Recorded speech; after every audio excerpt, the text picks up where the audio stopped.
આ શપથવિધિ જે છે એ માત્ર એક ધારાસભ્ય તરીકેના શપથ નથી.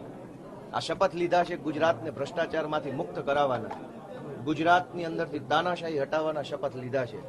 ગુજરાતની આમ જનતા જેનું શોષણ થઈ રહ્યું છે, ક્યારેક પુલ તૂટે, ક્યારેક પેપર ફૂટે, ક્યારેક ડ્રગ્સ વેચનારા, દારૂ વેચનારા પોલીસ ઉપર કાર ચડાવી દે, ક્યારેક કોઈ નિર્દોષ દીકરીએ અસામાજિક તત્વોના ત્રાસથી આત્મહત્યા કરવી પડે, ક્યારેક વ્યાજ માફિયા કે ગુંડાઓના ત્રાસથી લોકોએ જીવન ટૂંકાવવું પડે. આ તમામ પરિસ્થિતિઓમાંથી ગુજરાતની જનતાને મુક્ત કરાવી અને જનતાનું શાસન આવે, સ્વરાજ આવે, ખેડૂતોનું રાજ ગુજરાતની અંદર આવે, એના શપથ મેં અને અમારી ટીમે સાથે મળીને લીધા છે.